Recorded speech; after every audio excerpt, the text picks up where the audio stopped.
Hello दोस्तों, मैं भरतलाल और आप हमारे साथ पढ़ रहे हैं द्विघात समीकरण यानी क्वाड्रेटिक इक्वेशन। अब इसमें हमने तीनों ही विधियां देखी थी इसको सरल करने की। यदि तक अभी तक हमारे किसी ने ये वीडियो नहीं देखे हैं तो हमारे चैनल पर जाइए और तीनों ही विधियों के अलग अलग वीडियो वहां पर उपलब्ध हैं, आप अच्छे से पढ़ सकते हैं। और मैं जो आज आपको करवाने जा रहा हूं वो तीनों विधियों को एक साथ इसी वीडियो में बता रहा हूं वापस, तो आपको सपोर्ट करेगा अच्छे से उन क्वेश्चनों को सरल करने में, ताकि और अच्छे तरीके से आपको समझ में आ सके।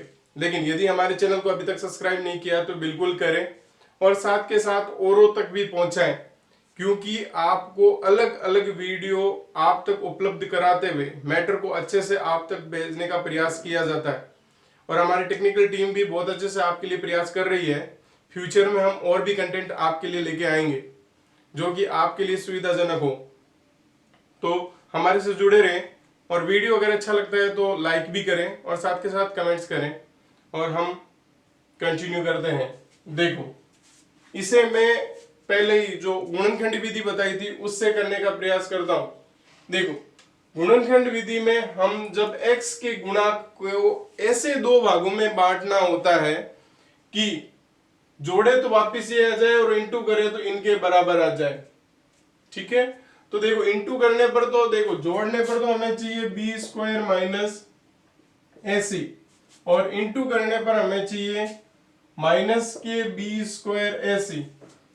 तो देखो, एक तो बी स्क्वायर ले लो और एक माइनस का AC ले लो तो अपना काम हो जाएगा। जोड़ो इसे, बिल्कुल आ रहा है, इंटू कराओ, ये आ रहा है। तो या फिर आप केवल x को इंटू करवा दो इसके अंदर, बात वही है। देखो मैं आपको और बताता हूं इस बात को कहना क्या चाह रहा हूं। प्लस करें तो हमारे पास बी स्क्वायर माइनस AC आना चाहिए, दो भाग लेने होते हैं, और इंटू करने पर हमारे पास आना चाहिए इन दोनों के इंटू के बराबर, तो माइनस बी स्क्वायर AC। तो एक तो बी स्क्वायर ले लो और एक माइनस AC ले लो, दोनों को जोड़ो, ये आ रहा है, इंटू करो, बिल्कुल ये आ रहा है। या फिर आप इस प्रश्न में तो सीधा सीधा ही ऐसा काम कर सकते हैं, x को इससे इंटू करवाया, b square x minus AC x minus BC is equal to 0। हाँ जी, अब दो दो के जोड़े बना लो, इसमें से क्या कॉमन आ रहा है, एक तो b कॉमन आ रहा है, एक x कॉमन आ रहा है, बचेगा क्या, देखो ax यहां से प्लस b, यहां पर क्या कॉमन आ रहा है, एक तो माइनस कॉमन आ रहा है और एक c कॉमन आ रहा है, तो ये बच जाएगा देखो ax plus b is equal to 0। अब इसमें से और इसमें से कॉमन ले लीजिए, ax प्लस b कॉमन आ रहा है और ये हो गया, जो बचा हुआ यहां पर bx minus c is equal to 0। अब ये 0 और ये भी 0 हो सकता है, तो ax plus b is equal to 0 और bx minus c is equal to 0। पक्षांतरण कर दो, minus b, x is equal to minus b upon a, एक तो मान लिया है आपके पास, दूसरा bx is equal to c, x is equal to c upon b, दूसरा मान आपके पास ये है। इजी है बहुत, गुणनखंड विधि से आपने सरल किया है। पहला काम करें, इन दोनों इसमें से दो भागों में इसे बांटे, फिर कॉमन लें, फिर इन दोनों में से कॉमन लें और फिर जीरो करते हुए x के मान निकाल लें, वही उस समीकरण के मूल होंगे। इस क्वेश्चन को हम पूर्ण वर्ग बनाने वाली विधि से सरल करेंगे। देखो, गुणनखंड विधि को आपने सीखा है और मैंने पूरा सिखाने का प्रयास किया है। अभी भी बता रहा हूं, यदि समझ में अभी भी नहीं आता है तो कमेंट्स करें, बिल्कुल मैं आपके लिए और एग्जांपल लेके आऊंगा। अब मैं आपके इस पे बात करता हूं, तो ये हमारे पास है ये, तो अब अपना इस पूर्ण वर्ग बनाने वाले विधि का स्टेप बाय स्टेप देखते हैं। फर्स्ट स्टेप होता है कि यहाँ पर जितना भी है इनटू में इसको 1 करें, यहाँ पर 1 होना चाहिए गुणा में, तो 4 का भाग लगा दें हम, तो देखो x square plus b x minus a square minus b square upon में 4 इज इक्वल टू 0। अब अगला स्टेप होता है कि एक्स वाले पद इधर और बिना एक्स वाले पद उधर, तो x square plus b x is equal to a square minus b square upon में क्या 4, हाँ जी, x square plus b x, इसका आधा b/2 और b/2 का स्क्वायर लेना आपको, आधा और आधे का वर्ग, a square plus minus b square upon में 4 प्लस b/2 का होल स्क्वायर। हाँ जी, ये देखो ये बन रहा है x प्लस b/2 का होल स्क्वायर। आपको वर्ग ही तो बनाना, पूर्ण वर्ग बनाने वाली विधि यही तो है, तो पूर्ण वर्ग आपने बना दिया यहाँ पर। तो अब यहाँ पर आएगा देखो a square minus b square upon 4 plus b square upon में 4, हाँ जी, 4 एलसीएम आ जाएगा, a square minus b square plus का बी स्क्वायर, ये कैंसिल, ए स्क्वायर बाई 4, तो x प्लस b/2 का whole square is equal to a square by 4। ठीक है, इसका आप क्या ले लें, वर्गमूल। वर्गमूल जो ही लेंगे तो x plus b/2 is equal to plus minus a upon 2 आ जाएगा। अब x इज इक्वल टू पक्षांतरण करूं मैं, minus b/2 plus minus a/2, x is equal to 2 LCM ले तो minus b plus minus a,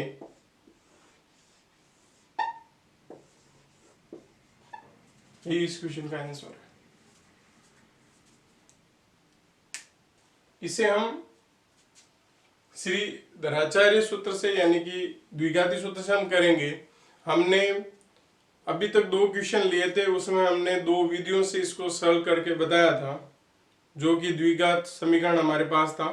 अब हम तीसरी विधि लेंगे, इसमें हम पहले वज्र गुणा करेंगे, तो हमारे पास आएगा x plus 3 2x minus 3 is equal to x plus 2 3x minus 7, ये हो जाएगा 2x स्क्वायर माइनस के 3x प्लस के 6x माइनस के 9 is equal to 3x square minus के 7x प्लस के 6x माइनस 14।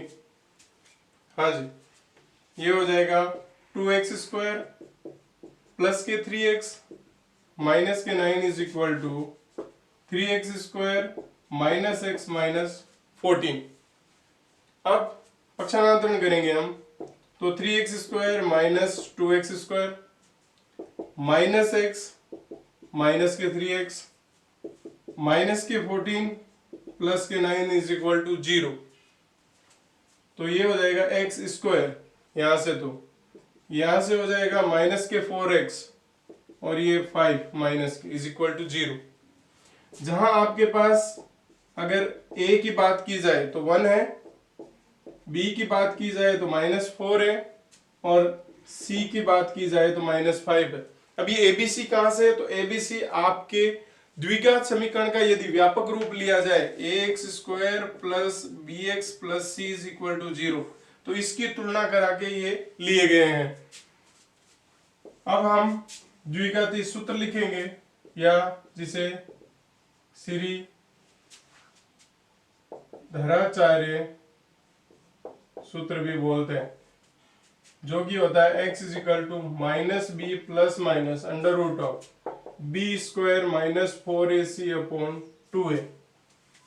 तो b, c और a आपके पास है, तो x is equal to minus के 4 plus minus under root of minus के 4 का whole square minus 4ac, a 1 c है जो -5 अपॉन में 2a, a की जगह 1, ये लो, x is equal to 4 plus minus under root of 16 minus minus plus कितना हो जाएगा 20 अपॉन 2, तो ये x इज इक्वल टू आ जाएगा 4 प्लस माइनस 36 अपॉन 2, तो 4 प्लस माइनस 6 अपॉन 2। अब एक बार प्लस लें और एक बार माइनस लें। आप प्लस लेने पर आपके पास क्या आएगा, x is equal to 4 plus 6 upon 2 यानी कि 10 अपॉन 2 इज इक्वल टू 5। जो ही माइनस लेंगे तो माइनस लेने पर 4 minus 6 upon 2 minus 2 upon 2 is equal to -1। तो यही आपका आंसर हो गया। हाँ जी, इसे सोल्व करते हैं। देखो पहला स्टेप हमारा क्या है कि x के गुणा को इकाई किया जाए, तो 5 का भाग लगाएंगे,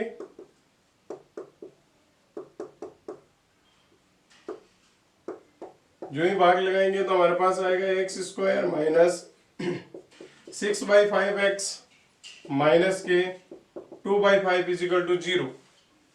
अच्छा जी, अब अगला ये इधर और वो उधर, तो x square minus 6/5x is equal to 2/5।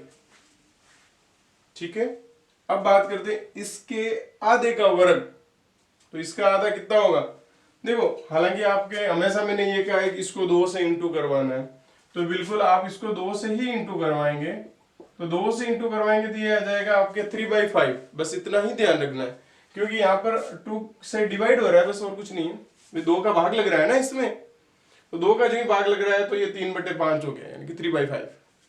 तो देखो x square minus 6/5x plus 3/5 का होल स्क्वायर 2/5 प्लस 3/5 का होल स्क्वायर, ये हमारे पास आया। अब इसको सरल कर लीजिए आप, तो एक तो x यहां से आपको लेना होगा, ये चिन्ह माइनस लेना होगा, और ये 3/5, तो a minus x minus a का होल स्क्वायर बन गया इज इक्वल टू 2/5 प्लस 9/25। ये हो जाएगा x माइनस 3/5 का तो होल स्क्वायर, और ये 25, 5 to 10 प्लस 9। देखो हाँ बिल्कुल, तो हमारे पास आएगा वो क्या आएगा, वो देखो आपके x माइनस 3/5 का whole square is equal to 19/25। इसका आप क्या लेंगे, वर्गमूल। अगला स्टेप ही हमारा यही है, तो इस देखो x minus 3/5 plus minus root of 19 upon में 25, तो ये जाएगा plus minus root of 19 upon 5।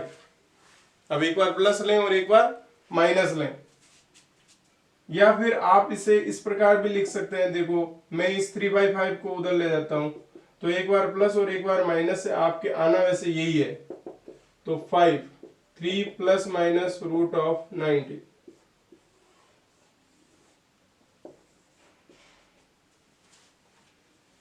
देखो जब भी ऐसी स्थिति बनती है तो घबराने की जरूरत नहीं है। अगर आपके प्रॉपरली आपको रूट नहीं मिल रहा है किसी का, जैसे पूर्ण वर्ग की बात की जाए तो पूर्ण वर्ग नहीं मिलता है, तो ऐसी स्थिति में आप वहीं छोड़ दे उसको, तो यही आपका आंसर हो जाएगा। ठीक है, इसे सॉल्व करते हैं। देखो तो ये होगा, देखो एक्स स्क्वायर के गुणा को इकाई, तो ये लो x square plus 3/4x plus 5/4 is equal to 0। हमें जितना भी इसके इंटू में होता है उसका भाग लगाना होता है। अब अगला step, x square plus 3/4x is equal to minus 5/4। अचर पद को उधर ले गए अपन। अब इसका आधा, 3/4 का आधा 3/8, 3/8 4x प्लस 3/8 का whole square is equal to minus 5/4 plus 3/8 का होल स्क्वायर। हाँ जी, देखो x प्लस 3/8 का होल स्क्वायर, ये लेना और ये प्लस चिन्ह। अब बात करता हूं यहाँ पे, तो माइनस के 5/4 प्लस 9/64, तो ये लो 64 एलसीएम,